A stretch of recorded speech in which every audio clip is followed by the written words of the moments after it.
बिस्मिल्लाहिर्रहमानिर्रहीम अस्सलामु अलैकुम वरहमतुल्लाहि वबरकातुहू। स्टूडेंट्स, आज जिस टॉपिक के हवाले से हम बात करने वाले हैं वो टॉपिक है डायरेक्ट स्पीच और इनडायरेक्ट स्पीच। सही कि डायरेक्ट स्पीच को अगर हम इनडायरेक्ट स्पीच में कन्वर्ट करना चाहें तो किस तरह कर सकते हैं। देखिए, सबसे पहले तो इस टॉपिक पर हम बात करें, ज़्यादा ज़रूरी ये होगा कि हम ये समझ लें कि आखिर डायरेक्ट स्पीच में और इनडायरेक्ट स्पीच में फ़र्क क्या होता है। तो देखें, डायरेक्ट स्पीच का मतलब ये होता है कि किसी के लफ्ज़ों को जैसे आपने सुने बिल्कुल ऐसे ही दूसरे को आगे बयान कर देना डायरेक्ट स्पीच कहलाता है, जिसके अंदर हम कोई तब्दीली नहीं करते। रही बात इनडायरेक्ट स्पीच की, तो इनडायरेक्ट स्पीच का मतलब ये होता है कि किसी के लफ्ज़ों को बयान तो करना आगे, लेकिन बिल्कुल एज इट इज़ बयान नहीं करना, बल्कि उसका मफ़हूम ज़िक्र कर देना, या ये कह लें कि कुछ उसके लफ्ज़ों को अपने लफ्ज़ों में बयान करना, मफ़हूम ज़िक्र करना। ये चीज़ होती है डायरेक्ट स्पीच और इनडायरेक्ट स्पीच। नरेशन की जहाँ तक बात है तो नरेशन असल में वर्ब नाउन है और इसका जो वर्ब आता है वो होता है नैरेट। और नैरेट का मतलब होता है कहानी बयान करना या कि रिवायत बयान करना, किसी एक से बात सुनकर दूसरे को बयान करना। सो नरेशन कहें यहाँ पर या स्पीच कहें, बात एक ही है। स्पीच का वैसे तो मतलब होता है तकरीर, लेकिन यहाँ पर स्पीच का लफ्ज़ तकरीर के माना में नहीं है बल्कि गुफ्तगू के माना में। सही, उस मीनिंग में ये। सो डायरेक्ट नरेशन को या डायरेक्ट स्पीच को इनडायरेक्ट स्पीच में कैसे चेंज करते हैं, अब हम इसके हवाले से बात कर लेते हैं। डिफरेंस हमने समझ लिया और अब हम रूल्स के हवाले से बात कर लेंगे। देखें, इसके अंदर अगर हम बात करें रूल्स की, सो हमें चेंजिंग नज़र आती है वो ये कि इसमें हम तीन चीज़ों को चेंज करते हैं। सही, एक चीज़ तो होती है प्रोनाउन, दैन उसके बाद हम बात कर लेते हैं टेंस की। टेंस भी कुछ सूरतें ऐसी होती हैं कि चेंज किया जाते हैं, कभी ऐसा होता है कि टेंस भी चेंज नहीं किया जाता। और इसके अलावा एक और जो चेंजिंग की जाती है डायरेक्ट नरेशन को इनडायरेक्ट नरेशन में चेंज करते हुए, वो है फ्यू वर्ड्स की चेंजिंग। कुछ लफ्ज़ ऐसे हैं जिनको चेंज किया जाता है। सही, जब हम चेंज करते हैं डायरेक्ट नरेशन को इनडायरेक्ट नरेशन में, प्रोनाउंस से चेंज कर देते हैं। कभी ऐसा होता है कि टेंसेस चेंज करने होते तो वहाँ पे करते हैं हम, कंडीशंस हैं उसके हवाले से हम बात करेंगे। और फ्यू वर्ड्स की चेंजिंग करते हैं। ये जो चेंजिंग्स होती हैं ये हम रिपोर्टिंग स्पीच में नहीं करते बल्कि रिपोर्टेड स्पीच में करते हैं। सही, अब ये रिपोर्टिंग स्पीच क्या होती है और रिपोर्टेड स्पीच, सो इसके हवाले से हम बात कर लेते हैं। अब स्क्रीन पर देख सकते हैं कि आपके सामने एक जुमला लिखा है कि रामा सैड, रामा ने कहा, I am very busy now. सही, सो रामा सैड ये एक अलग जुमला है। सही, रामा सैड एक अलग जुमला है और I am very busy now ये एक अलग जुमला है। अब वो चीज़ जो कि इन्वर्टेड कॉमास में लिखी है, जैसे ये, सही, सो ये इन्वर्टेड कॉमास में, तो जो जुमला या जुमले का वो हिस्सा जो इन्वर्टेड कॉमास के अंदर होता है उसको रिपोर्टेड स्पीच कहा जाता है। और जो इन्वर्टेड कॉमास से बाहर होता है, ये ज़रूरी नहीं कि वो यहीं पर ही हो, बाहर का मतलब ये नहीं कि पहले ही हो, वो यहाँ आखिर में भी हो सकता है। सो जो इन्वर्टेड कॉमास से बाहर है उसको रिपोर्टिंग स्पीच कहते हैं, और जो इन्वर्टेड कॉमास के अंदर है उसको रिपोर्टेड स्पीच कहा जाता है। लेकिन यहाँ पर कुछ और भी बातों को हाईलाइट किया है। यहाँ अगर इस जुमले में हम देखें तो रामा सैड, रामा ने कहा, असल में रामा ने ये बात रिपोर्ट की है।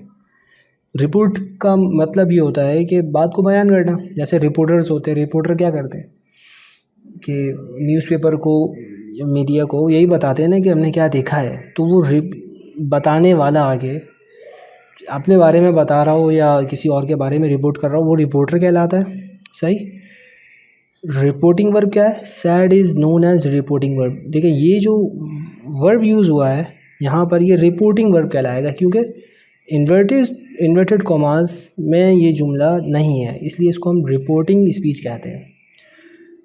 और जिसकी रिपोर्ट कर दी गई, यानी इन्वर्टेड कॉमास के अंदर जो जुमला लिखा हुआ है ये वाला, ये है रिपोर्टेड स्पीच। सही, तो चेंजिंग जब की जाती हैं तो रिपोर्टिंग स्पीच में की जाती हैं, रिपोर्टिंग स्पीच में नहीं की जाती। हाँ, जैसे मैंने कहा कि इम्पेरेटिव और ऑप्टेटिव अगर उसकी हम बात कर लें, एक्सक्लेमेटरी सेंटेंसेस की, तो वहाँ हम देखते हैं कि इस हिस्से में भी चेंजिंग की जाती है। सही। अब इतनी बात समझने के बाद अब बात कर लेते हैं हम आगे। देखिए कि एग्जाम्पल में यहाँ पर हम शेयर करते थे, रामा साइड, रामा ने कहा। अब ये जो हिस्सा है ये रिपोर्टिंग स्पीच है और I am very busy now, ये रिपोर्टेड स्पीच है। अब बात कर लेते हैं प्रोनाउंस के हवाले से कि प्रोनाउन को कैसे चेंज किया जाता है। तो अब यहाँ देख सकते हैं जो फर्स्ट सेंटेंस आपके सामने लिखा, he says I am a doctor. अब ये रिपोर्टिंग स्पीच और रिपोर्टेड स्पीच का कम्बिनेशन है जो कि डायरेक्ट स्पीच में हमें नज़र आता है, डायरेक्ट नरेशन में नज़र आता है। सही, एक ही बात है, डायरेक्ट स्पीच या डायरेक्ट नरेशन। अच्छा, ये डायरेक्ट भी नहीं होता, ये होता है डायरेक्ट, जैसे director, direction. So he says I am a doctor. सही। अब इसको हम जब चेंज करते हैं तो हम कहते हैं कि he says that, that is optional, इसलिए ब्रैकेट में लिखा है, मर्जी है, चाहे लगाना चाहे लगा लें, ना लगाना हो तो ना लगाएं। ही says that he is a doctor. So he is a doctor, यहाँ लिखा था आई एम अ डॉक्टर, बट हमने जब इसको चेंज किया तो कहा कि ही इज़ अ डॉक्टर। ऐसा इसलिए किया कि हम जब चेंज करते हैं रिपोर्टिंग स्पीच के, रिपोर्टेड स्पीच के प्रोनाउन को, सो हम रिपोर्टिंग स्पीच के प्रोनाउन के अकॉर्डिंग उसको चेंज करते हैं। सही। तो ये जो हमने कहा कि he says I am a doctor, ये रिपोर्टेड, ये डायरेक्ट नरेशन की एग्जाम्पल है। अब जब हमने इसको चेंज किया तो हमने कहा कि he says that he is a doctor. चूँकि यहाँ ही लिखा था इसलिए हमने इससे मैच करने के लिए यहाँ ही लिख दिया, और साथ ही उसके मेन वर्ब को भी हमने चेंज किया है। यहाँ जो मेन वर्ब है ए एम है। देखें यहाँ पर याद रखिएगा कि अगर यहाँ वर्ब होता तो ये मेन वर्ब नहीं कहलाता, बल्कि ये ऑक्सिलरी वर्ब कहलाता है, जिसको आप हेल्पिंग वर्ब भी कहते हैं। सो चूँकि ये नाउन है यहाँ पर, या अगर कोई एडजेक्टिव भी आ जाए तो ये मेन वर्ब कहलाएगा ऐसी सिचुएशन में। वर्ब होगा तो हेल्पिंग वर्ब कहलाएगा, वरना नहीं कहलाएगा। हेल्पिंग वर्ब को ऑक्सिलरी वर्ब कहते हैं। क्लियर। दूसरी एग्जांपल देखिएगा, आई से आम doctor, I am a doctor. सही, यहाँ ए नहीं लगाया मैंने। सो जब इसको हमने चेंज किया तो क्या कहा, I say that I am a doctor. चूँकि यहाँ जो प्रोनाउन है, यहाँ जो ए एम है, उससे मुराद ये वाला प्रोनाउन है, इसलिए हमने एज इट इज़ उसको नकल कर दिया और कोई चेंजिंग नहीं की यहाँ पर प्रोनाउन की। प्रोनाउन चेंज वहाँ होता है जब यहाँ कुछ और हो, यहाँ कुछ और हो। क्लियर। एक और एग्जांपल देख लीजिए, हाउ टू चेंज प्रोनाउन की, कि he says I am your teacher. सही, I am your teacher.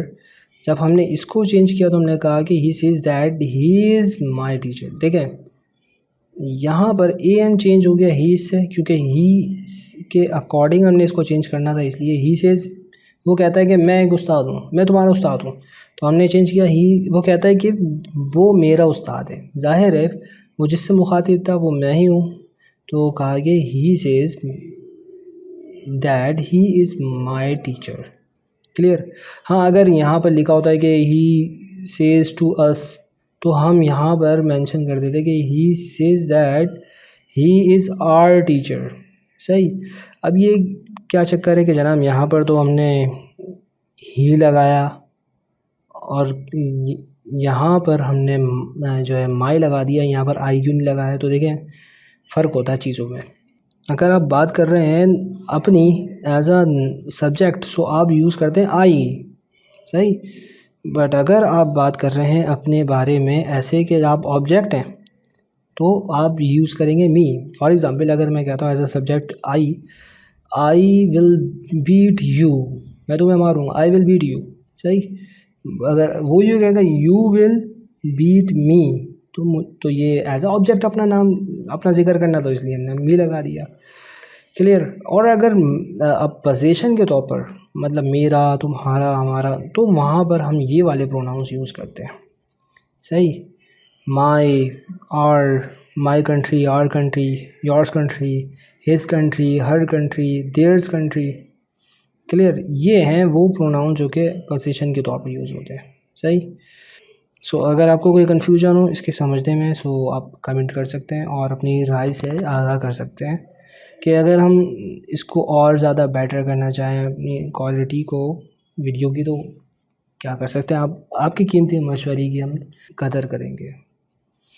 Okay, so next video में हम बात करेंगे कि टेंसेस कब चेंज किए जाते हैं।